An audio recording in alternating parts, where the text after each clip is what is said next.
SIR को लेकर कांग्रेस पहले से ही सरकार पर हमलावर है। अब स्वास्थ्य मंत्री इरफान अंसारी ने एक कदम आगे बढ़कर लोगों को जानकारी लेने पहुंचने वाले बीएलओ को बंधक बनाने की नसीहत दे डाली है। बीजेपी का आरोप है कि मंत्री निर्वाचन आयोग की विशेष प्रक्रिया के खिलाफ लोगों को भड़का रहे हैं। इस पूरे मामले पर विस्तार से चर्चा करेंगे आज आपके favourite talk show to the point में।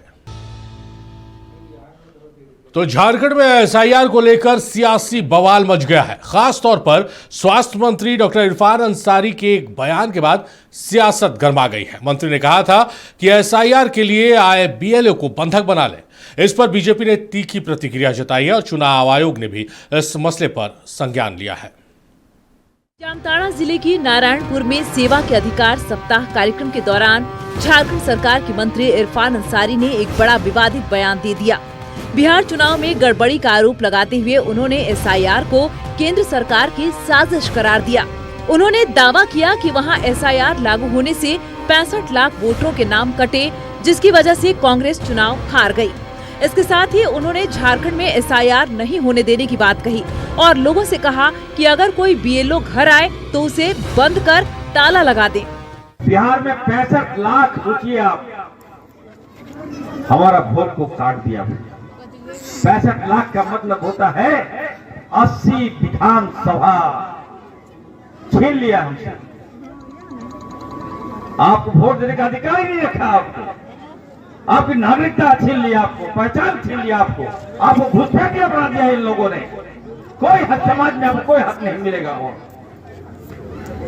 और अब बंगाल में से एसआईआर लागू कर रहा है और उसके बाद झारखंड में करेगा। मैं आप सबको कहना चाहता हूं, एकदम अगर कोई नाम आपका काटने के लिए आए, अगर कोई आपका नाम अगर पूछने के लिए आए, वैसे पदाधिकारी को गेट में बंद कर दीजिएगा, ताला मार दीजिएगा, मैं खोलूंगा। मंत्री जी यही नहीं रुके। उन्होंने आगे कहा कि यदि वोटर लिस्ट से किसी व्यक्ति का नाम कट गया तो उसका असर आधार कार्ड और बैंक खाते तक पड़ सकता है।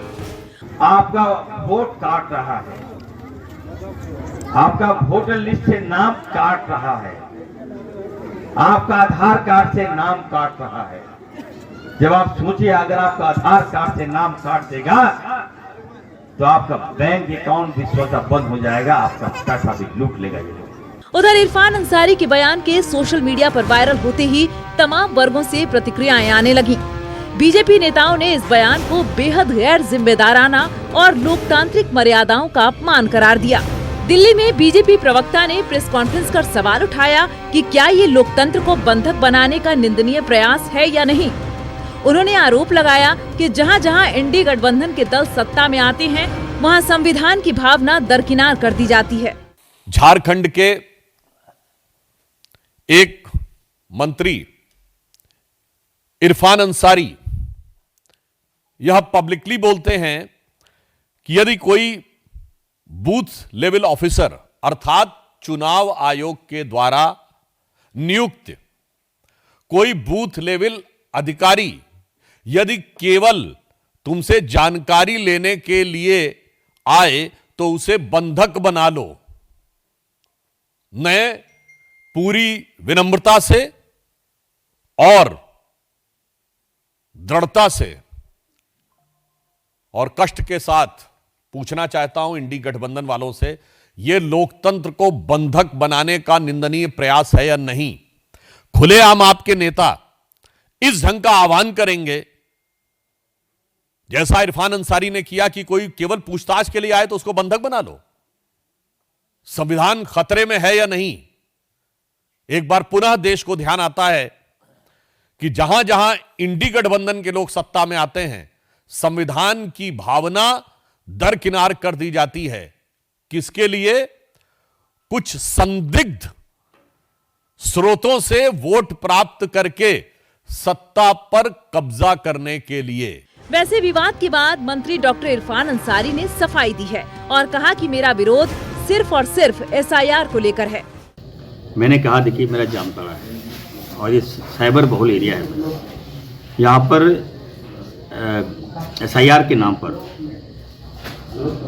वोटर लिस्ट से नाम काटने के नाम पर फर्जीवाड़ा हो रहा था। गलत लोग जा रहे थे और मोटी रकम गांव वाले से मांग रहे थे और कह रहे थे कि आपका नाम वोटर लिस्ट से कट जाएगा, आप मुझे पैसा दो। तो मामला ये है, लेकिन भाजपा ने मामले को ट्विस्ट कर दिया। सच्चाई यही है, हमने कहा कि कोई फर्जी लोग अगर आते हैं आपके पास, फर्जी बीएलओ अगर आता है तो उसको पकड़ के रखिए, मैं आऊँगा तभी छोड़िए। हम जानना चाहते हैं कौन है ये लोग। लाखों लाख रुपया लोग साइबर के नाम पे वसूल लिया है। तो अगर सचेत करता हूँ, एविडेंस करता हूँ, मेरे बगल में डीसी बैठे हुए हैं, आप पता कर सकते हैं। ऐसी कोई बात तो है नहीं, लेकिन इनको मुद्दा चाहिए। इनके पास, भाजपा के पास तो मुद्दा है नहीं। मैं कहना चाहता हूँ, मैं एक सरकार का अंग हूँ, बीएलओ हमारे पदाधिकारी हैं।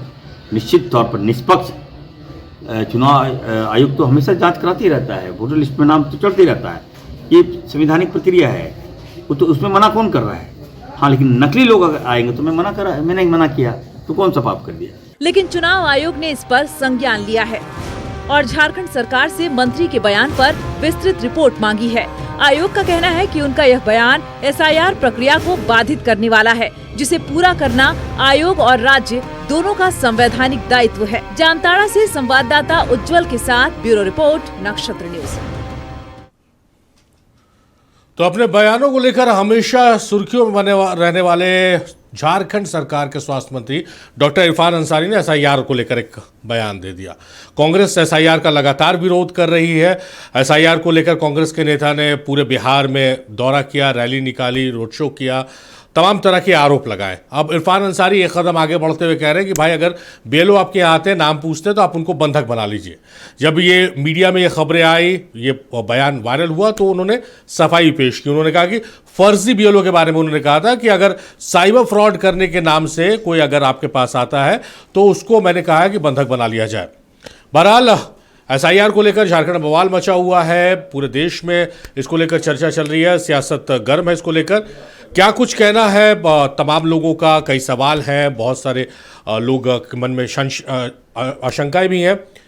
किस रूप में देखते हैं ये समझने की हम कोशिश करेंगे। इरफान अंसारी के बयान को, झारखंड सरकार के रुख को, तमाम चीज़ों को हम आज पड़ताल करने की कोशिश करेंगे। टू द पॉइंट में हमारे साथ मेहमान हमारे जुड़ रहे हैं, मेहमानों का तारुफ कराएंगे, उसके बाद फिर हम चर्चा को आगे बढ़ाएंगे और बात करेंगे कि कहाँ तक जायज़ है इरफान अंसारी का बयान और किस रूप में देखा जा सकता है इस बयान को। हालांकि मैं फिर से दोहराऊं कि हमने अपनी खबर में भी दिखाया कि जो उन्होंने फिर डिफेंड किया अपने बयान को, उन्होंने कहा कि फ्रॉड करने को बीएलओ के नाम पे कोई आता है कि भाई आपका नाम कट जाएगा और उस एवज में आपसे पैसे ठगने का काम अगर कोई करता है, तो मैंने उनके बारे में कहा कि उन्हें बंधक बना लीजिए। हालांकि कितना जस्टिफाइड होगा ये, क्योंकि चुनाव आयोग ने झारखंड सरकार से इस बयान पर विस्तृत रिपोर्ट भी तलब कर ली है। तो मेहमान हमारे साथ जुड़ गए, खास पैनल हमारे साथ, मेहमानों का तारुफ कराते हैं और उसके बाद फिर हम चर्चा को आगे बढ़ाएंगे और सवाल जवाब का सिलसिला हम शुरू करेंगे। हमारे साथ रांची स्टूडियो से मौजूद है परवास खान, आजसू के नेता। परवास साहब, बहुत स्वागत है आपका। सुशांतो मुखर्जी हैं हमारे साथ, माले नेता है। सुशांतो साहब, बहुत स्वागत है आपका। सुमित शरण है, जिला अध्यक्ष है जामताड़ा से बीजेपी के। सुमित जी, बहुत स्वागत है आपका। और अशोक बड़ाइक है हमारे साथ, बीजेपी के नेता। अशोक, बहुत स्वागत है आपका। शुरुआत करेंगे सत्ता पक्ष से, सुशांतो दास से शुरुआत करेंगे। सुशांतो दास, हमेशा इरफान अंसारी कुछ ऐसा बयान दे देते हैं जिससे सियासत गर्म हो जाती है। अब देखिए, ऐसा बयान उन्होंने दे दिया है कि सिर्फ झारखंड की सियासत गर्म नहीं हुई है, दिल्ली में प्रेस कॉन्फ्रेंस करना पड़ा बीजेपी को इस बयान को लेकर। इलेक्शन कमीशन ने भी संज्ञान ले लिया है। किस रूप में देखते हैं आप इस बयान को? और इरफान अंसारी लगातार इस तरह के जो बयान दे रहे हैं, एसआईआर अभी गंभीर मुद्दा देश में बना हुआ है। बयान के बाद उन्होंने फिर से इसका बताया कि हमने क्या बोले थे और क्या दिखाए। कोई बात नहीं, वो तो जनता समझ रही कि क्या कहे थे।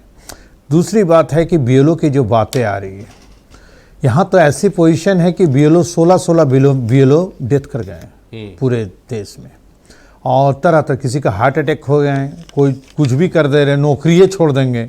मतलब इस तरह से जो पोजीशन चल रहे हैं, हमें लगता है कि सरकार को, केंद्र सरकार को इसमें सोचना चाहिए। इतना कम पीरियड में ये काम प्रेशर बन रहा है। निश्चित तौर पर जो काम करने खोज रहे, इसमें कोई आपत्ति नहीं है, लेकिन सही तरीका से हो। ऐसा नहीं कि इसको काट दिए, इसका आधार से आधार हटा दीजिए, उसका नाम हटा दीजिए, इसका वोटर लिस्ट से नाम क्यों हट रहे, फिर वो आ जाए उसका भी तारीफ कीजिए। सारा चीज़ तो खुद करते हैं, लेकिन हमारे ऐसा नहीं कि इंडिया में सिर्फ बांग्लादेश ही है और दूसरे कंट्री से भी कनेक्टिंग है, लेकिन नाम यहाँ बांग्लादेशी नहीं है, यहाँ सिर्फ मुसलमान। ये जो बातें आ रही है, इसमें सिर्फ और सिर्फ मुसलमान, ये नहीं कि कोनो बांग्लादेशी और कोई इधर का कंट्री का, कोई उधर कंट्री का, कोई भी बाहरी है, कोई भी बाहर से आए हैं, अगर वो गलत है सब पर होना चाहिए ये कार्रवाई। क्यों नहीं होंगे? पहले भी होना चाहिए था, अभी नहीं हुए, अब हो रहे, होना चाहिए। लेकिन ये जो लैंग्वेज, जो भाषा जो हैं, उस पर एक ही चीज़ जाते हैं, बांग्लादेशी नहीं। अगर आप मुसलमान हैं और अगर बांग्ला बोल दिए तब तो आप वहाँ मुश्किल में आए। पूरे देश में, राज्य में, अभी देखिए बंगाल में चल रहे, बंगाल में सब परेशान हैं। हम बता दें कि झारखंड से जितने भी बेटियां की शादी हुई है बंगाल में, वो तो परेशान है कि अपने बाबूजी का डिटेल्स मंगाने के लिए। अब किनके बाबूजी का कुछ, अगर उस टाइम सोचे कुछ नहीं थे, उस टाइम तो वोट आधार नहीं थे, वोटर आईडी के लिए परेशान है, कोई वोटर आईडी हटा दिए, अब वो परेशान है कि भाई हमको ऐसा करेगा वैसा करेगा। ऐसी बात नहीं, डरने की नहीं ज़रूरत है, इस पर फेस करने की ज़रूरत है। पहले कुछ भी आए उसको समझना है, क्या मांग रहे क्या नहीं, इस पर बात करने की ज़रूरत है। हमें लगता है केंद्र और राज्य एक साथ करके, और ये जो डायलॉग जो चलते हैं ये डायलॉग बंद होना चाहिए। निश्चित तौर पर जो माननीय हमारे मंत्री जी जो कहे हैं, अगर ये इस तरह से बातें कहे तो ये गलत है, क्योंकि स्टेट गवर्नमेंट की वो जॉब में है, उनको अगर इस तरह करेंगे उनको तो और मौका मिल जाएंगे, वो जाएंगे ही नहीं। भाई हमको बांधने बोले, पकड़ने बोले, लेकिन वो फिर उसे रिफाइन किया कि क्या है मामला मेरा। जी यही बात है। जी सुमित शरण का रुख कर लेते हैं, जिलाध्यक्ष हैं जामताड़ा से बीजेपी के। सुमित जी, आपने सुना होगा सत्ता पक्ष ने जो जस्टिफिकेशन दिया है कि भाई वो उसके साथ जा रहे हैं कि उन्होंने अपने बयान को बताया कि फर्जी बीएलओ के बारे में मैंने कहा था। आप भी जामताड़ा से किस रूप में देखते हैं और इस बयान से कितना असर पड़ेगा वहां लोगों में, क्योंकि एक भय तो एसआईआर को लेकर बना हुआ है। देखिए, सबसे पहले तो धन्यवाद आपका। मैं एक बात बहुत क्लियर कर देना चाहता हूँ, जो भी इरफान अंसारी को जानते हैं, मैं बहुत अच्छी तरीके से उनको जानता हूँ, उनके खिलाफ हमारी पार्टी यहाँ चुनाव लड़ती है। इरफान अंसारी जी हमेशा हिट एंड रन के लिए जाने जाते हैं। मैं इस विषय पे थोड़ा सा आपको गंभीरता से बताना चाहता हूँ कि हर मामले को हम लोग उनकी हर बात ले लेते हैं और हर बात पार हो जाती है, लेकिन उसका इम्पैक्ट जो पब्लिक में पड़ता है, लोगों में पड़ता है, वो चीज को लोग भूल जाते हैं। क्योंकि जामताड़ा एक पिछड़े क्षेत्र, संथाल परगना का इलाका है, तो बहुत बार लोग ध्यान नहीं रख पाते। ये जो घटना है ये नारायणपुर प्रखंड, जामताड़ा प्रखंड के बोरवा की है। बोरवा मुस्लिम और इरफान अंसारी जी वहां पर सिर्फ इरफान अंसारी जी वहां झारखंड सरकार के पास थे और उनके बगल में जामताड़ा के उपायुक्त महोदय बैठे हुए थे। तो जब इरफान अंसारी ये सारा बयान दे रहे थे, इरफान अंसारी को ये चीज इरफान अंसारी को याद रखना चाहिए कि जिले का निर्वाचन पदाधिकारी जिले का उपायुक्त ही होता है।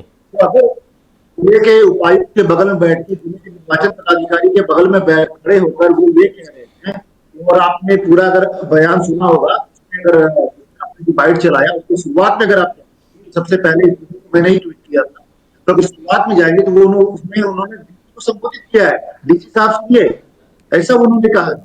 उसके बाद कहा सीओ साहब सुनिए, उसके बाद कहा जो भी बीएलओ लोग हैं यहाँ पे सुनो। अगर पूरे बाइट में एक बार भी आपने फर्जी शब्द को सुना है, फर्जी अल्फाज आपने सुना है कि जिन्होंने फर्जी वर्ड इस्तेमाल किया था, मुझे बताएं। जब मामला बढ़ गया, जब वो बैकफुट पे आ गए, जब चुनाव आयोग ने इस पे आपत्ति दर्ज कर दी, तब ये एक छोटी सी कहानी लेके आ गए। ये हमेशा ऐसा करते हैं, ये कहानी लेके आ गए कि मैं फर्जी जो लोग हैं बीएलओ उनके बारे में बात कर रहा था। आपने तो फर्जी वर्ड ही इस्तेमाल नहीं किया और आप उपायुक्त। और मैं दूसरी बात पूछना चाहता हूँ कि इस पूरे मामले में उपायुक्त के बगल में बैठे थे, उनको भी आपत्ति दर्ज करनी चाहिए थी। आप सोचिए, आप कितनी बड़ी अराजकता को जन्म देने की बात कर रहे हैं। आप कह रहे हैं आप यहाँ पे एमएलए हैं और आप अपने ही लोगों को भड़का रहे हैं। और दूसरी बात आप देखिएगा तो किस तरीके से उन्होंने जाति और समुदाय के नामों को चिन्हित किया है कि ये जाति, ये जाति, ये जाति, जिस ढंग से उन्होंने किया है। ये इनका मकसद जो था वो पूरी तरीके से क्लियर था। क्लास जो वहां पे है, अलग अलग तरीके के जो कास्ट है उसको डिवाइड करना और अपनी रोटी खोजना, जो हमेशा से कर रहे हैं। इरफान अंसारी जी का ये पुरानी आदत है, ये कोई नई आदत नहीं है। और इसमें मैं क्लियर करना चाहता हूँ कि जिला प्रशासन और निर्वाचन पदाधिकारी जो जिले के हैं, उनको भी अपनी गरिमा को समझना चाहिए और इसके समझ ये ध्यान रखना चाहिए कि लोगों पे इससे क्या इम्पैक्ट पड़ेगा। आप बंधक बनाने के लिए कह रहे हैं, मंत्री तो ऐसा होता है जो लॉ एंड ऑर्डर को बचाने के लिए मंत्री होगा। लॉ एंड ऑर्डर को अपने हाथ में लेने के लिए लोगों को समझाएंगे। भले अपराधी ही है, मान लीजिए आप 2 बात के लिए उनकी पूरी कहानी को ही मान लीजिए आप, तो पूरी कहानी में क्या अपराधियों को पब्लिक पकड़ेगी, पुलिस पकड़ेगी? और बगल में आपके डीसी हैं, आप मंत्री, आपके फोन पे सारे पुलिस पदाधिकारी हैं, आप उनको बोलिए। और फ्रॉड की बात जहां तक है, तो साइबर फ्रॉड के जो मामले हैं उस पर भी इनका बयान आपने पहले सुन लिया होगा, पहले आप लोगों ने ही चलाया है। क्योंकि साइबर की आड़ में छुप के अपने इस बयान से वो बच नहीं सकते। उनका बयान बहुत क्लियर था, उन्होंने लोगों को भटकाया, उन्होंने लोगों को समाज को बांटने की कोशिश की और लोगों को धर्म और संप्रदाय में भी बांटने की कोशिश की। और आप जब गले की फांस उनकी बन गई है, ये बयान बन गया है, तो बचने के लिए कहानियां बना रहे हैं, जैसा कि पहले किया है।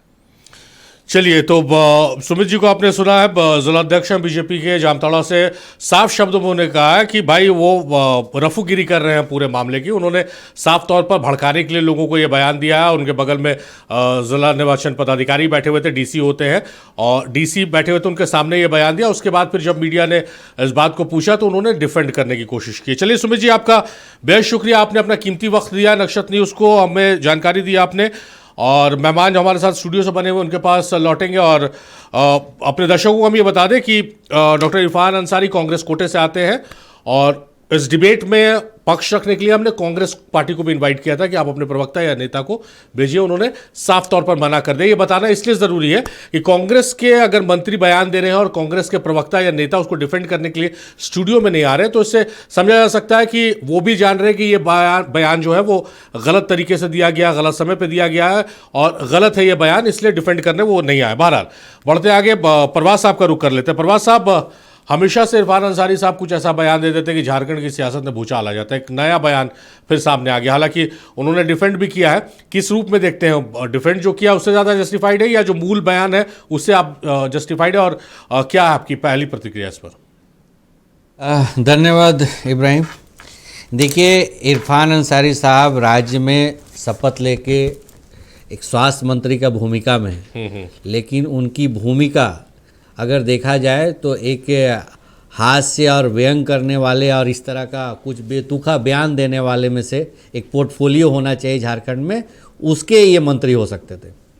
इनको जिस चीज़ पे बोलना चाहिए वो नहीं बोल के कुछ भी बात अब भ्रम फैला देते हैं। मैं तो इब्राहिम साफ साफ और आपके चैनल के माध्यम से स्पष्ट शब्दों में माननीय मुख्यमंत्री जी से आग्रह करूंगा कि इनको अपने मंत्रिमंडल से बर्खास्त करें, क्योंकि ये भ्रम की स्थिति फैला रहे हैं। जो प्रक्रिया अभी जो झारखंड में जिस तरह से नहीं है, और जो चीज़ है, अगर मान लीजिए जो चीज़ चल रहा है स्पेशल समरी रिवीजन जो हर साल होता है चुनाव के आयोग की तरफ से, वो स्पेशल इंसेंटिव रिवीजन के नाम पे अगर हो रहा है तो इसको क्या दिक्कत है? इस तरह का चीज़ें भ्रम फैलाना, ये हो जाएगा वो हो जाएगा। अब तो साथ साथ में देखिए, आप सरकारी एक मंत्री हैं और उसके बाद जो बीएलओ होते हैं, जो सरकार का बहुत बड़ा अंग होते हैं, जो घर घर जाते हैं, लोगों को जोड़ते हैं, हर एक चीज़ में जाते हैं, आप उसको सीधे सीधे बोल रहे हैं कि बंधक बना लीजिए, और उसके बाद आप बोलते हैं कि नहीं हम ऐसे नहीं बोले थे, वैसे नहीं बोलते। आपके सामने सार्वजनिक पटल पे साहब कुछ चीज़ों को तो देखिए कि आप भ्रम मत फैलाइए। आप जिस नेता को मानते हैं, राहुल गांधी को मानते हैं, मल्लिकार्जुन खड़गे जी माननीय वो आपके अध्यक्ष हैं, लेकिन अध्यक्ष ने राहुल गांधी जी को मानते हैं। राहुल गांधी जी क्या करते हैं, हर एक जगह पे जाते हैं, संविधान का कॉपी दिखाते हैं। क्या आप संविधान को मान रहे हैं? क्या आप लोकतांत्रिक व्यवस्था को मान रहे हैं इरफान अंसारी जी? आप तो नहीं मान रहे हैं। आप तो अपने नेता को भी नहीं मान रहे हैं।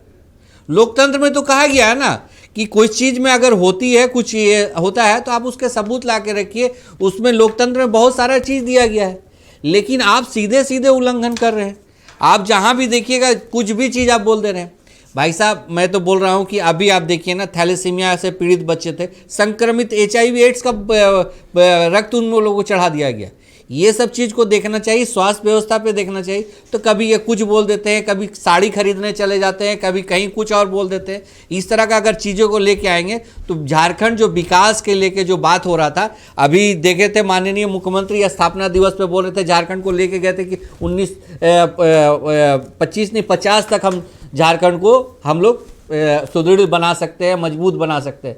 तो इस तरह का बयान से कहीं झारखंड नवनिर्माण दिख रहा है क्या?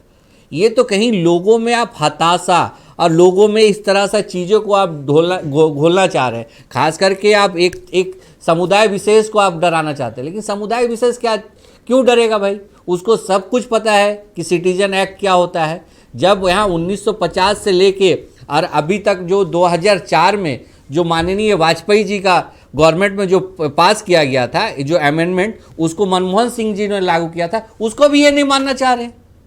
तो अगर चुनाव आयोग का ये सतत जो प्रक्रिया है उसमें भी ये हस्तक्षेप कर रहे हैं, तो हस्तक्षेप अब बोलने का नीति या शैली भी होना चाहिए, ना कि किसी को डराना चाहिए, ना उकसाना चाहिए कि यहाँ पे लोगों में भय का वातावरण हो जाए, कियोस हो जाए। इस तरह का चीज़ बोल के ना ये कुछ भी चीज़ करना चाहते हैं। इसलिए मैं बार बार बोल रहा हूँ कि आपके टीवी के माध्यम से माननीय मुख्यमंत्री जी को इस पर संज्ञान लेना चाहिए, क्योंकि इस तरह से, क्योंकि राज्य का लॉ एंड ऑर्डर राज्य का सब्जेक्ट होता है सारिफ, इसमें कहीं ना कहीं अगर होता है तो मामला कहीं ना कहीं डिस्टर्ब होने का होता है। तो ये अब माननीय मुख्यमंत्री जी अपने मंत्री को बुलाएं और या उन पर कार्रवाई करें, जो चीज़ों को दिखता भी होना चाहिए। जो ये अगर इंसाफ हो रहा है तो इंसाफ होते हुए दिखना भी चाहिए। चलिए अशोक का रुख कर लेते हैं।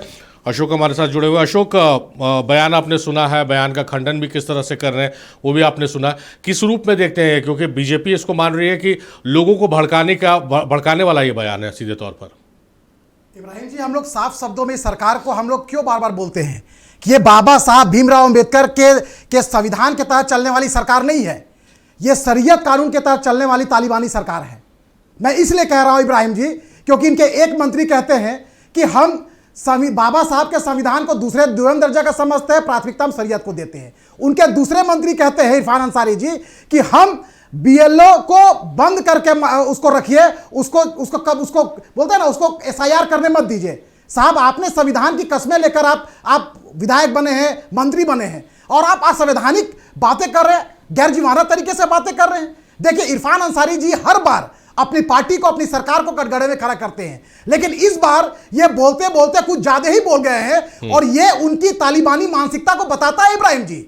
इसलिए क्योंकि बीएलओ कौन होते हैं इब्राहिम जी? बीएलओ वो होते हैं जो कोई सरकारी कर्मचारी होता है, कोई आंगनबाड़ी सेविका सहायिका होती है, कोई सरकारी स्कूल का शिक्षिका होती है, कोई अन्य सरकारी कर्मी होता है। आप साहब 29,500 यहां पर बूथ है, बीएलओ है जो कार्यरत है। आप 29,500 बीएलओ प्लस उनके परिवार के लोगों को सीधे आप उनको धमकी दे रहे हैं कि बंद करके उसको कब्जा कीजिए अगर कोई एसआईआर करने आता है तो। क्या इस देश के अंदर में क्या वोटर पुनरीक्षण करना अपराध है क्या? और वोटर पुनरीक्षण का जो कार्य है वो देश के संविधान के अंतर्गत चुनाव आयोग, वो चाहे पारदर्शिता तरीके से एसआईआर कर रहा हो या उसका अपडेट कर रहा हो या त्रुटि रहित काम कर रहा हो, ये सतत चलने वाली प्रक्रिया है इब्राहिम जी। और इस प्रक्रिया में अगर कोई बाधा बनने का काम करता है, कोई संवैधानिक पद पर बैठा हुआ व्यक्ति, वो झारखंड सरकार का मंत्री ही क्यों ना हो, विधायक ही क्यों ना हो, वो मुख्यमंत्री क्यों ना हो, वो सीधे बाबा साहब भीमराव अंबेडकर के संविधान को खुल्लम खुल्ला चुनौती देने का काम करता है। और मैं भारतीय जनता पार्टी के कार्यकर्ता और एक झारखंडी होने के नाते मैं आपके चैनल में इरफान अंसारी को खुला चुनौती देता हूं। अगर आप में दम है, आप अगर खाटी कांग्रेसी है, आप राहुल गांधी के करीबी है, सोनिया गांधी के करीबी है, तो आपके इतने अगर क्षमता है तो आप 29,500 बीएलओ में एक भी बीएलओ के ऊपर आप आंच डालकर देखिए, भारतीय जनता पार्टी का कार्यकर्ता आपके घर में घुस जाएगा, आपको कब्जा कर देगा। पूरी की पूरी झारखंड के 3.5 करोड़ जनता आपके घर में घुसकर आपको कब्जा कर लेगी। यह मैं खुलेआम आपके चैनल के माध्यम से कहता हूं। साहब, आप एक तरफ झारखंड के 29,500 झारखंडी कर्मचारी आप बोलते हैं बुआ सरकार है, आदिवासी की सरकार है, मूलवासी की सरकार है, तो 29,500 कर्मी जो है बीएलओ इब्राहिम जी, वो झारखंडी है, वो आदिवासी है, मूलवासी है। आप झारखंडी और आदिवासी मूलवासी को कब्जा करने की बात करते हैं, बंद करके मारने की धमकी देते हैं, और आप किसके पक्ष लेने का काम कर रहे हैं? जो बांग्लादेश से घुसपैठी है, जो रोहिंग्या घुसपैठी है। और हम तो सीधे तौर पर आरोप कर लगाते हैं इब्राहिम जी, और मेरी पार्टी सीधे तौर पर आरोप लगाती है कि ये जो सरकार चल रही है हेमंत सोरेन जी की सरकार, ये पूरी की पूरी तुष्टीकरण के नीति के तहत चलने वाली यह सरकार है। और इनकी जो वोट बैंक है वही अवैध बांग्लादेशी घुसपैठी, वही अवैध बांग्लादेशी और रोहिंग्या घुसपैठी है। इसलिए ये लोग झारखंडी लोगों को कब्जा करके बंद करने की बात करते हैं, और बांग्लादेशी घुसपैठी जो अवैध रूप से झारखंड में घुसकर अपने वोटर आईडी कार्ड बनाए हैं उस पर वो उसको रक्षा करने की बात करते हैं। तो हम ये कतई भी होने नहीं देंगे इब्राहिम जी। और अगर इरफान अंसारी में तनिक भी दम है और कांग्रेस में तनिक भी दम है तो 29,500 बीएलओ में एक भी बीएलओ को अगर आप छू कर दिखा दीजिए, पूरे झारखंड के 3.5 करोड़ जनता आपको ईट से ईट बजाने का काम करेगी। चलिए सागर जी का रुख कर ले। सागर जी, बयान आपने सुना होगा स्वास्थ्य मंत्री का, फर्स्ट रिएक्शन जेडीयू का क्या है, किस रूप में देखती है इस बयान को? नहीं, हमको तो बहुत ताजीब हो रहा, मैंने काफ़ी आई एम शॉक्ड कि पंजा छाप कैसे ऐसे आदमी को मंत्री कैसे बना दिया उन्होंने, हम बहुत आश्चर्यचकित हैं। और देखिए, ये लोग तो संविधान के शपथ लेते हैं लेकिन काम करते हैं पंजा छाप के लिए। और जहाँ तक इनके बयान से रिलेटेड जो बातें हैं, हम डंके की चोट पर यह बात कह रहे हैं कि झारखंड में एसआईआर होगा और हर हाल में होगा। इरफान अंसारी जी में अगर ताकत है, क्षमता है, तो वो एसआईआर को रोक के दिखा दें, किसी बीएलओ को बंद करके दिखा दें। जो भी उन्होंने अपने बयान में कहा है वो अपने बयान पर कायम रह कर दिखा दें, तो हम लोग उनकी गुलामी खटने के लिए तैयार हो जाएंगे। ये लोग देखिए, ये लोग जिस मंत्रालय का जिम्मा मिला है उस मंत्रालय के लिए काम नहीं कर रहे हैं। कहीं ब्लड की कमी है, कहीं बेड की कमी है, उनसे इनको कोई मतलब नहीं है। स्वास्थ्य विभाग में प्रतिदिन आप देखिएगा कि मरीज तड़प रहे हैं, परेशान हो रहे हैं पूरे राज्य भर में, उनसे इनको कोई इत्तेफाक नहीं है। ये कभी चल जा रहे हैं केसी वेणुगोपाल जी के पास, कभी चल जा रहे हैं हेमंत जी के पास, कभी चल जा रहे हैं बिहार में प्रचार कर रहे हैं। तो आप समझ सकते हैं कि राज्य के लिए तो काम नहीं कर रहे हैं, तो काम कर रहे हैं पंजा छाप के लिए। तो फिर इनको राज्य में मंत्री बना के रखना हमको लगता है कि कोई तुक नहीं है। और इनको आश्वस्त कर देना चाहते हैं आपके चैनल के माध्यम से कि एसआईआर लागू होगा और सबसे पहले इरफान अंसारी जी के घर से ही इसकी शुरुआत जामताड़ा में की जाएगी। और जो भी कागज़ हैं वो कागजात की जांच इनको करानी होगी कि वो कागजात वैध हैं अथवा नहीं हैं। ये इस मुगालते में न रहे। झारखंड को हम लोग किसी कीमत में बंगाल बनने नहीं देंगे। एसआईआर एक सामान्य प्रक्रिया और एक बेहद साफ सुथरी प्रक्रिया है जो समय समय पर मतदाता सूची के त्रुटियों को दूर करने के लिए बेहद अनिवार्य है। और झारखंड ही नहीं, विभिन्न राज्यों में इस कार्य को किया जा रहा है और हर जगह लोग इसका समर्थन कर रहे हैं। कहीं विरोध नहीं हो रहा है। विरोध खाली कुछ लोग जो अपने आप को प्रासंगिक दिखाने के लिए सरकार में और राज्य में चर्चा में बने रहने के लिए इस तरीके की बातें करते हैं। और हमको आपसे निवेदन है कि इरफान अंसारी जी के मुद्दे पर डिबेट में न बुलाएं, तो बड़ी कृपा नक्षत्र न्यूज़ की हम लोगों के ऊपर होगी। चलिए, तो अब कांग्रेस ने डिफेंड करने से मना कर दिया। अब जेडीयू का भी कहना है भाई कि इरफान अंसारी के मुद्दे पर वो नहीं आना चाहेंगे डिबेट में। तो ये है। और विपक्ष ने सीधे तौर पर चुनौती दी है कि इरफान अंसारी को अगर हिम्मत है तो वो एसआईआर की प्रक्रिया को झारखंड में रोक कर दिखाए। बहरहाल तमाम मेहमान हमारे साथ बने हुए हैं। बहुत सारे और सवाल हैं एसआईआर को लेकर, जो भ्रम की स्थिति फैली हुई है, तमाम चीज़ों पर हम जवाब लेने की कोशिश करेंगे। तो जैसा आपने बताया कि इरफान अंसारी ने एक बयान दिया जिससे झारखंड की सियासत गर्मा गई। हालांकि उन्होंने बाद में मीडिया द्वारा पूछे गए सवाल में डिफेंड भी किया है कि मैंने फर्जी बीएलओ के परिप्रेक्ष्य में ये बात कही है और इस डिबेट में, इस मुद्दे को हमने डिबेट में लाया है और कांग्रेस को भी इनवाइट किया था, लेकिन कांग्रेस की तरफ से किसी भी नेता ने आने की सहमति नहीं दी। हालांकि अब बयान जरूर दिया है। झारखंड कांग्रेस ने इरफान अंसारी के बचाव करते हुए कहा है कि उनके बयान को तोड़ मरोड़ के पेश किया गया।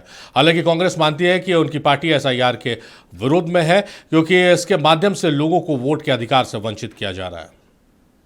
नहीं, देखिए, उनके बयानों को तोड़ मरोड़ करके पेश किया गया है और माननीय मंत्री ने स्वयं इस बात का खंडन किया है कि उन्होंने इस तरह की कहीं कोई बातें नहीं कही है।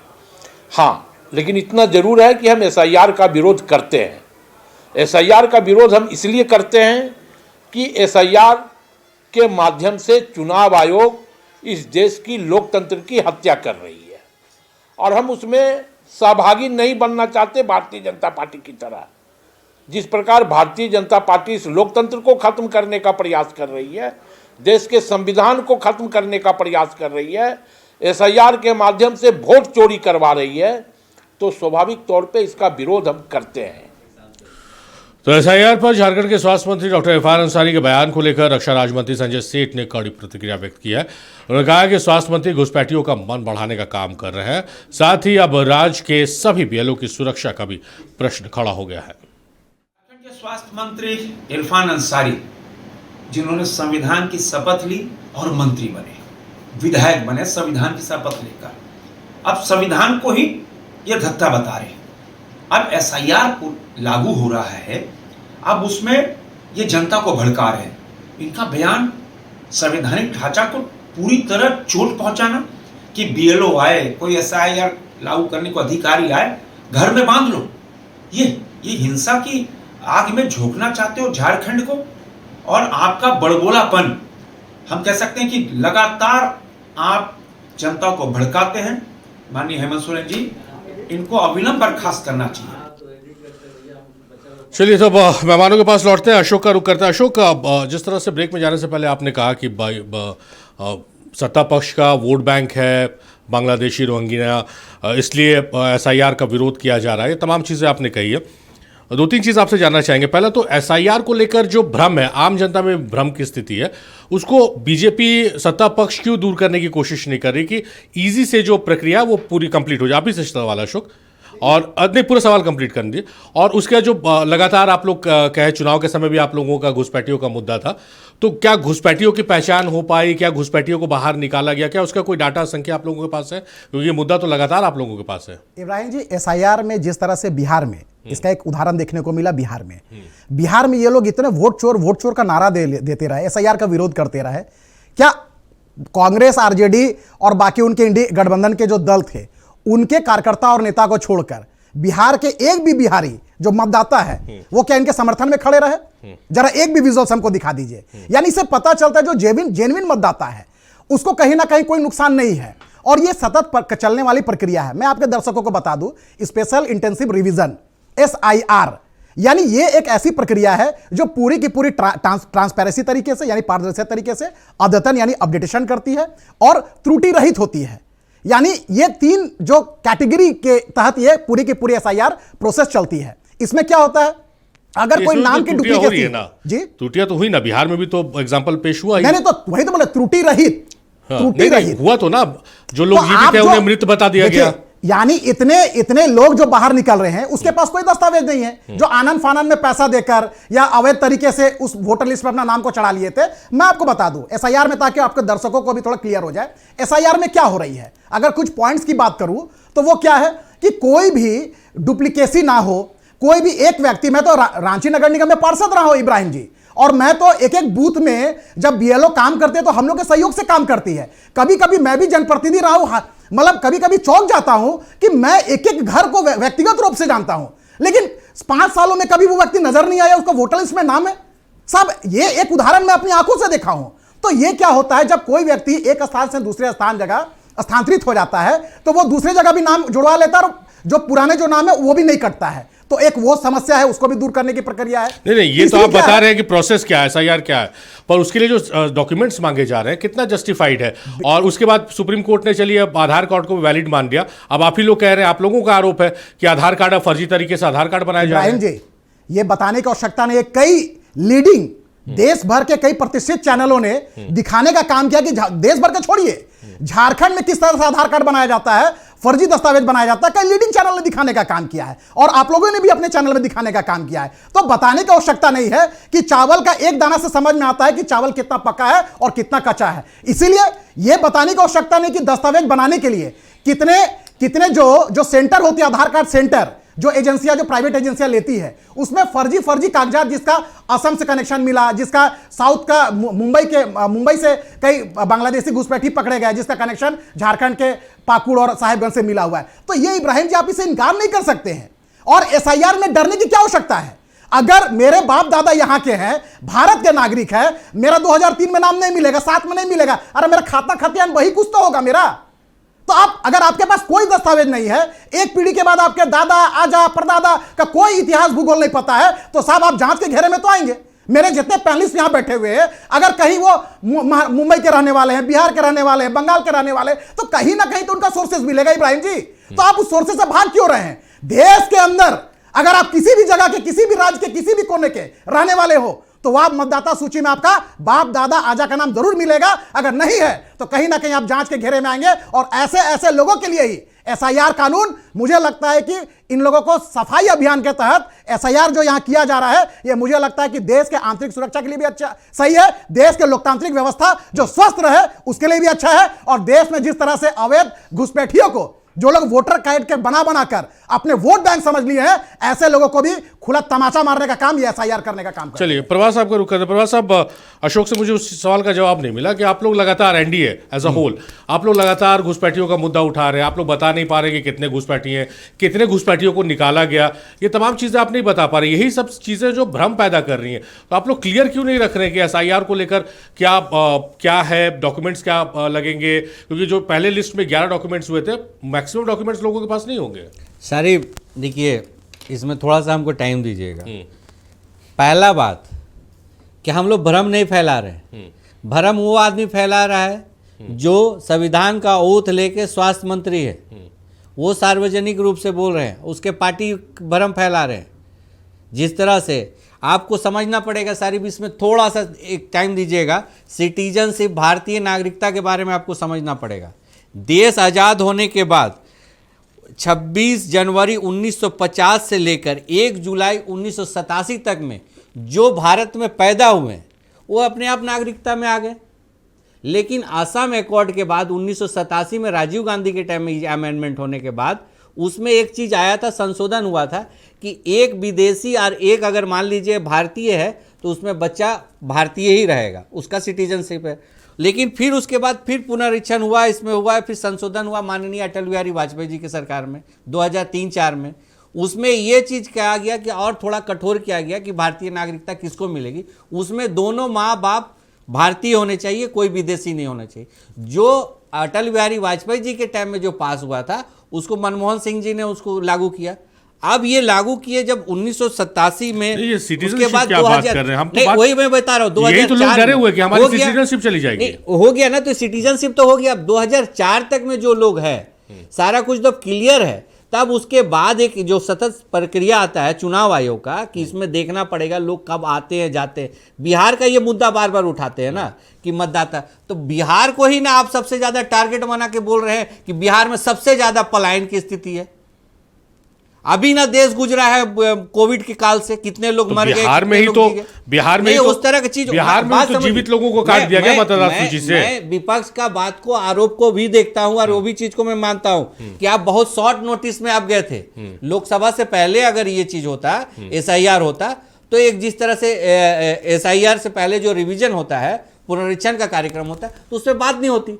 लेकिन आप इलेक्शन के नजदीक में जब हुआ, उसमें लोग लगे, महकमा लगा, उसके बावजूद भी अगर विपक्ष को कोई मुद्दा नहीं मिला तो मुद्दा बना दिया गया SIR का।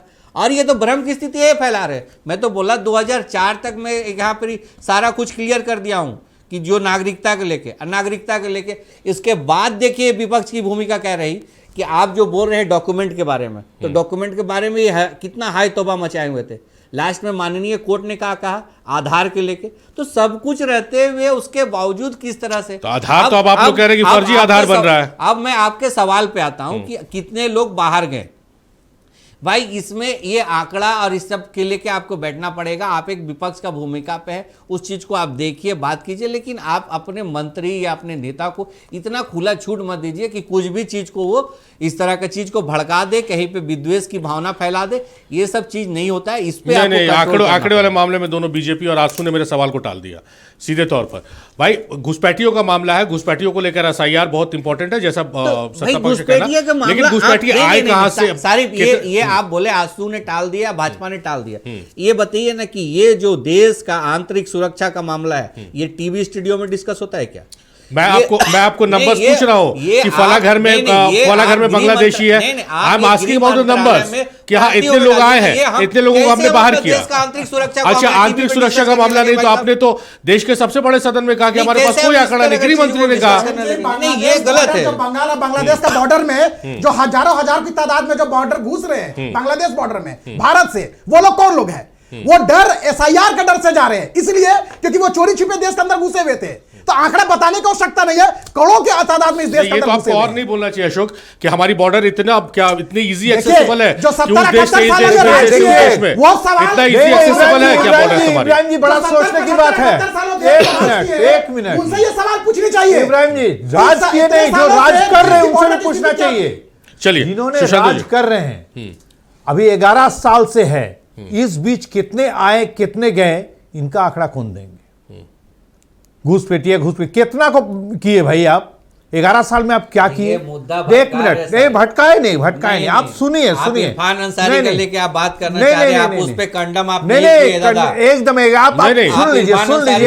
मैं आपको कह रहा हूं, केंद्र का काम है, केंद्र का जो काम है, जो कैसे बांग्लादेशी यहाँ पर आ गए, खत्म नहीं किया जा रहा है। 11 साल के अंदर कितने बांग्लादेशी? यहां बांग्लादेशी का मामला नहीं है, यहां किसी और नहीं।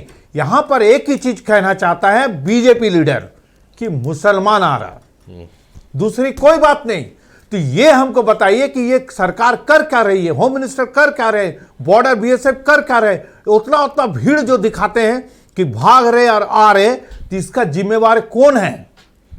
इनके जिम्मेवार निश्चित तौर पर 11 साल पहले वो था। अभी जो 11 साल से 12 साल से इनकी सरकार है, तो ये जिम्मेवार है कि नहीं?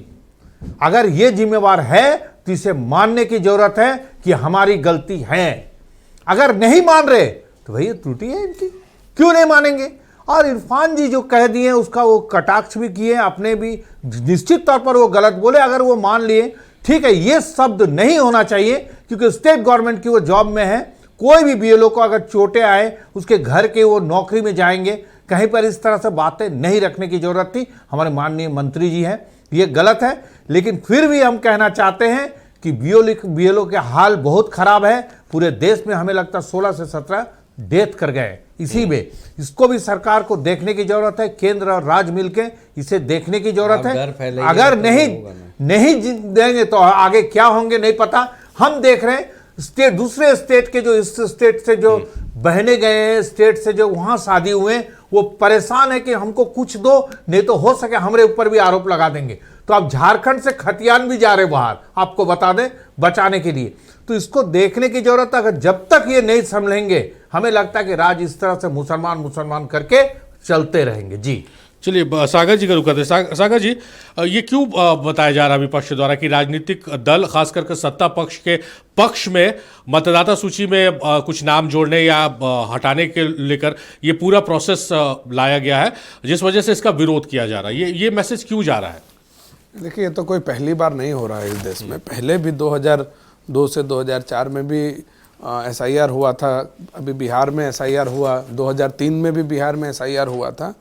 तो अब एक नैरेटिव इनके द्वारा सेट किया जा रहा है। हमने पहले भी बताया कि जिन राज्यों में इंडी गठबंधन के लोग चुनाव जीत रहे हैं, उन राज्यों में जश्न मनाने का काम इनके द्वारा किया जाता है। और जहां हार जाते हैं तो वहां चुनाव आयोग पर पहले EVM पर ठिकरा फोड़ते थे, अब चुनाव आयोग के ऊपर इनका अपना कमी को जाहिर कर रहे हैं। और एक बयान जो राहुल गांधी जी की तरफ से आया था अभी 2 से 3 दिनों के पहले, कि उन्होंने अपने पार्टी के सभी कार्यकर्ताओं से अनुरोध किया कि सभी लोग SIR के विरोध में, वोट चोरी के मुद्दा को लेकर के सड़कों पर उतरने का काम करें, और जो नहीं उतरेंगे उनको सस्पेंड करने का काम किया जाएगा, उन पर कार्रवाई की जाएगी। तो हमको लगता है कि हम एक क्लीन स्वीप इस बार कांग्रेस पार्टी देना चाहती है NDA को, क्योंकि आपने देखा कि बिहार में जिस तरीके से इन लोगों ने वोट चोरी के विषय को लेकर के आगे बढ़ने का काम किया, और पूरे बिहार में जनता ने जिस तरीके से इन लोगों को नकारने का काम किया, यह स्पष्ट दर्शाता है कि वोट चोरी के विषय को आम जनता की सहमति बिहार में नहीं मिली। और ठीक उसी तरह पूरे देश में अगर कांग्रेस के कार्यकर्ता और इंडी गठबंधन के लोग अगर SIR को लेकर के और वोट चोरी को लेकर के अगर एक कोई मूवमेंट चलाने का काम करेंगे, तो ये NDA के लिए एक बहुत आसान हो जाएगा आने वाले लोकसभा के चुनाव में। जो बिहार में ऐतिहासिक और क्रांतिकारी रिजल्ट जिस तरीके से देखने को मिला, उसी तरह बिहार में भी देश में भी 2029 में प्रचंड बहुमत के साथ हम लोगों की सरकार बनेगी। तो ये जो इनके द्वारा जो टेकअप किया जा रहा है जिस इशू को, इस इशू के साथ आम जनता की सहमति नहीं है। रह गई बात की जो कहा कि एक मुसलमानों को ही खाली टारगेट करने के लिए किया जा रहा, तो बिल्कुल गलत है। जो SIR की प्रक्रिया है उसमें जो त्रुटियां रहती हैं, मान लीजिए कि कोई इस दुनिया में अब नहीं रहा, कोई शादी होकर के किसी और राज्य में चले गए, किसी के नाम के स्पेलिंग में गड़बड़ी है, किसी का फ़ोटो अलग है, नाम अलग है, तो ये सारी चीज़ों का सुधार करने के लिए वहाँ पर SIR लागू की जाती है हर जगह पर। तो इसका कोई विरोध का औचित्य नहीं है। और जो इरफान अंसारी जी ने आज नहीं, पर ये सागर जो आप बोल रहे हैं, ये तो आपने सही बोला, पर विरोध तो वहीं से शुरू हुआ ना। बिहार में तो एग्जाम्पल सेट हुआ, सुप्रीम कोर्ट में तो पेश किया गया, जो लोग जीवित थे उनको बताकर नाम काट दिया गया। शारिक जी, तो कहाँ है वो लोग जिनका नाम काटा गया? सुप्रीम कोर्ट में योगेंद्र यादव ने प्रस्तुत किया 12 लोगों को, 65 लाख लोगों का, 12 लोगों का मत बात। सुप्रीम कोर्ट ने कहा था एक भी 67 आप सुन लीजिए, अगर आपने उस प्रोसीडिंग को नहीं देखा तो मैं सुप्रीम कोर्ट का हवाला देके कह रहा हूं कि सुप्रीम कोर्ट ने कहा था याचिकाकर्ता को कि आप एक भी ऐसे शख्स को पेश कीजिए। उन्होंने 12 परिवार को वहां ले जाकर खड़ा कर दिया जिनके नाम काट दिए गए, वो जीवित है। तो इसीलिए भ्रम की स्थिति फैल रही है, मैं कह रहा हूं। देखिए, इतने बड़े लेवल पर अगर होता है SIR तो 2-4 उदाहरण हो सकते हैं, अपवाद हो सकते हैं, लेकिन 67 लाख लोगों की चर्चा हो रही है। 67 लाख लोगों में 67 लोग भी तो सामने नहीं आ रहे हैं। और खुद कांग्रेस के नेता का बयान है, शकील अहमद जी का, जिन्होंने बयान देने के बाद पार्टी को अलविदा कर दिया। तो आप कैसे, जिनका अपने घर में विरोध है, तो आप कैसे बोल सकते हैं कि प्रक्रिया गलत है? और हमने कहा ना कि इरफान जी इस तरीके के बयान देते हैं राजनीति में चर्चा में बने रहने के लिए। इनकी बातों का हम लोग कोई संज्ञान नहीं लेते हैं और मैं माननीय मुख्यमंत्री जी से और माननीय स्वास्थ्य सचिव जी से अनुरोध करता हूं कि तत्काल उनको कांके में भर्ती कराने के लिए मैंने तत्काल सीट एक जुगाड़ करना चाहिए। चलिए प्रवास साहब का रुख करते हैं। प्रवास साहब, SIR पे तो पूरी बहस छिड़ी हुई है, झारखंड का भी फिलहाल नाम नहीं है, अगले फेज में हो सकता है झारखंड का नाम हो। आजसू एक गंभीर विपक्ष के रूप में है, तो जो भ्रम की स्थिति है, क्या आप लोगों की तरफ से ये पहल की जा रही कुछ योजना, आप लोगों की कार्य योजना कि लोगों की भी जागरूकता फैलाई जाए कि SIR एक्चुअली है क्या? क्योंकि लोगों को भी ये मैसेज है कि भाई सिटीजनशिप छीनने का ये कानून एक प्रोसेस है जिससे हमारी सिटीजनशिप चली जाएगी। मैंने अभी आपसे पहले अभी जब बात हो रही थी तो मैंने सिटीजनशिप का 1950 से लेके 2004 तक का मैंने स्पष्ट रूप से बताया। और आजसू पार्टी का देखिए बहुत अच्छा और साफ साफ विजन है, क्योंकि हम लोग झारखंड राज्य को आंदोलन करके अलग कराए। हमारे माननीय अध्यक्ष श्री सुदेश कुमार महतो जी चाहते हैं कि युवा हो या आम मतदाता हो, सबको जागरूकता होनी चाहिए, कहीं विद्वेष की भावना नहीं फैलनी चाहिए। हम तो चाहते हैं कि लोग जाने और जानकारी बढ़े। इस पे हम लोग के पार्टी में बाहर बीच बीच में हमेशा वर्कशॉप भी होते रहती है, कार्यशाला होते रहती है। कल आप देखिएगा कि लातेहार में सैकड़ों की तादाद में युवा आजसू का दामन थामेंगे। तो ये सब चीज़ अवेयरनेस के लिए है। देखिए भ्रम का स्थिति जब होता है ना, तो हम लोग एक ही चीज़ बोलते हैं कि राहत इंदौरी साहब के एक शायर है, तूफानों से आंख मिलाओ, सैलाबों पर वार करो, मल्लाहों का चक्कर छोड़ो, तैर के दरिया पार करो।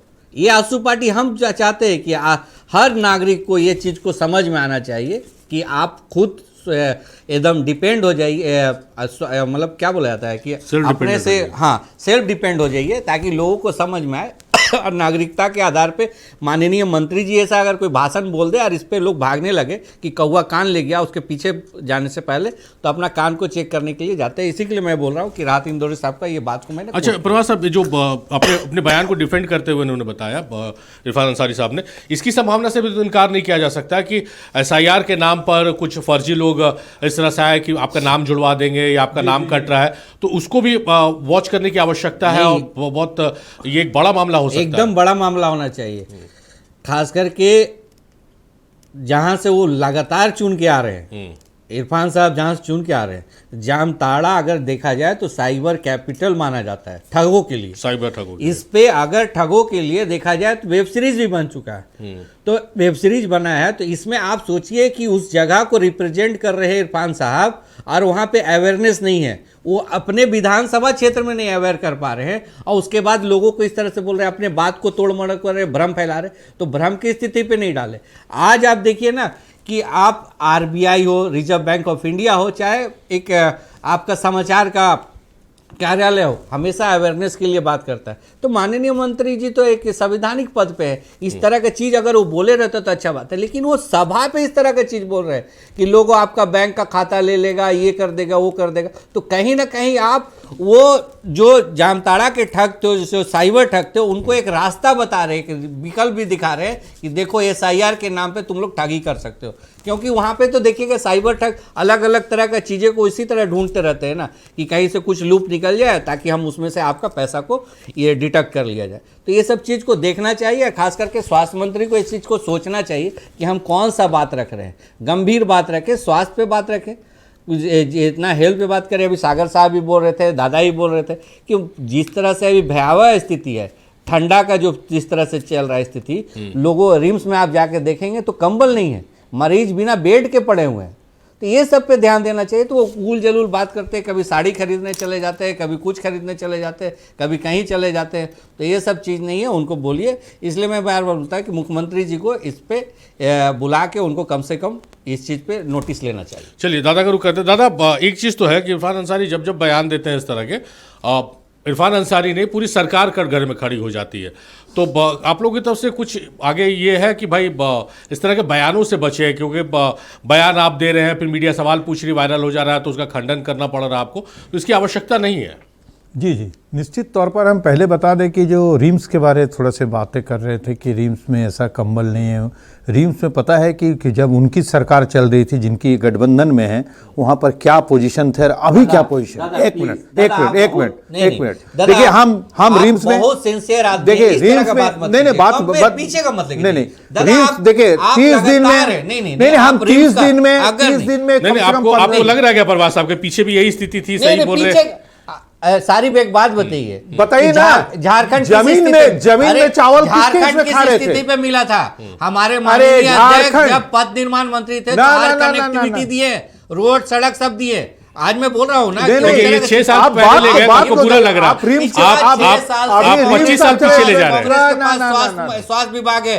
दादा सुनिए, कॉमरेड होकर इस तरह का चीज अगर बोल रहे हैं कि मरीजों को कंबल नहीं मिल रहा है, पीछे का चीज दिखा रहे हैं, तो हम दादा से बोलेंगे, दादा आप बहुत सिंसियरली है, आप सड़क पे बात करने वाले, इस तरह से बात मत कीजिए। आप सीधे सीधे इरफान अंसारी साहब से पूछिए क्यों नहीं कंबल मिल रहा मरीजों। नहीं, हम तो कह रहे हैं कि नहीं मिल रहा, लेकिन पहले क्या परिस्थिति था, अभी क्या परिस्थिति में है। अभी ऐसा है कि आप रिम्स अगर चले जाएंगे, हमें लगता नहीं कि आपको एक दिन क्या, तो अगर आप एडमिट हो गए तो आपको शाम तक निश्चित तौर पर सारा कुछ व्यवस्था हो जाते हैं। ऐसा ये है? नहीं था है? इसमें टेस्ट कर लीजिए, टेस्ट कीजिए ना। अरे सुनिए, सारी अपने टीम को बोलिए, एकदम हम बोल रहे रिकॉर्ड कर ले। हम देखिए रिम्स बहुत जाते हैं, हमको रिम्स जाना ही पड़ता है। संक्रमित बच्चा लोग को बोले ब्लड चढ़ गया भाई साहब, कुछ नहीं हो पाया, वो गलत हो गया। आप बताइए थैलेसीमिया में ट्रीटमेंट के नाम से लगा लीजिए। अरे वही रिम्स में लगा लीजिए, एक मॉक ड्रिल करा लीजिए। वही रिम्स में हम लोग ब्लड डोनेट करते हैं।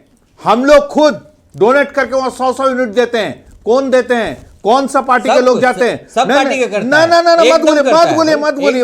इसमें तो है दादा, सब सारे पार्टी, सारे लोग ब्लड डोनेशन बहुत कम। मैं स्थापना हम लोग लेके आते हैं स्थापना दिवस, पार्टी का स्थापना दिवस, वहां पूरा ब्लड का पूरा डोनेशन का पूरा कैंप लगा दिया गया। ऐसा मत बोलेंगे। नहीं हम लोग भी ब्लड, आप सुन लीजिए, आप ऐसा डोनेशन कीजिए, ऐसा डोनेशन कीजिए जिसपे आप फोटो नहीं खिंचाए। वैसा डोनेशन नहीं है कि आधा में हटा दिए गए। हम लोग भी पता है, फोटो मत खिंचाइए। आप टीवी पे दावा कर रहे हैं। अच्छा चलिए दादा, सवाल मेरा कुछ और सवाल ये था कि क्या आप लोग ऐसा चेकलिस्ट बनाएंगे कि इस तरह से मंत्री बयान न दे, मंत्री क्या सत्ता पक्ष के विधायक भी इस तरह का बयान न दे जिससे अराजकता की माहौल फैले? नहीं, निश्चित तौर पर इस पर ध्यान देने की जरूरत है। यहाँ हमें लगता है कि सारे मंत्रियों को, देखिए 1-2 मंत्री छोड़ के किसी के बयान हमको नहीं दिखते हैं कि मैंने इस तरह से आते हैं। अगर आते हैं तो इस पर निश्चित तौर पर जिनकी मंत्री है उनको तो कुछ कहना ही चाहिए। वो अगर आउट हो जाते वहां से कि भाई उसके गलत बयान थे, कि पहले जो बयान आया तो उसका तो बदल गए, तो इस बीच में तो बात होना चाहिए। हमें नहीं लगता है कि मंत्रियों के साथ कोई बातें होती हैं, खुद बयान दे देते हैं, पार्टी ऑफिस से बयान दे दिए, हो गए। चैनल पर आना चाहिए, लोगों के बीच में जाना चाहिए। अगर समाधान इसको निकालना है तो अगर इस तरह से बयान देते हैं, डरना नहीं है। हम भी फिर चैनल के माध्यम से कहते हैं होने दीजिए, जांच होनी चाहिए, लेकिन ये काम किस तरह से घुसपैठिया, किस तरह से बांग्लादेशी हमारे देश में आ रहे हैं, इसका जिम्मेवार केंद्र सरकार है। जी चलिए, बहुत शुक्रिया प्रभात साहब आपका, सुशांत आपका, सागर आपका बेहद शुक्रिया, अशोक बड़ाई भी हमारे साथ जुड़े थे, अशोक का भी बेहद शुक्रिया। तो तमाम मेहमान हमारे साथ जुड़े और मुद्दे पर हमने चर्चा की। भाई इरफान अंसारी ने जो बयान दिया उससे क्या मैसेज जा रहा है। हालांकि बाद में उन्होंने अपने बयान को ही डिफेंड किया और उन्होंने बताया कि फर्जी बीएलओ के बारे में उन्होंने कहा। हालांकि इससे सियासत में कितना बदलाव होगा ये देखने की ज़रूरत है। तो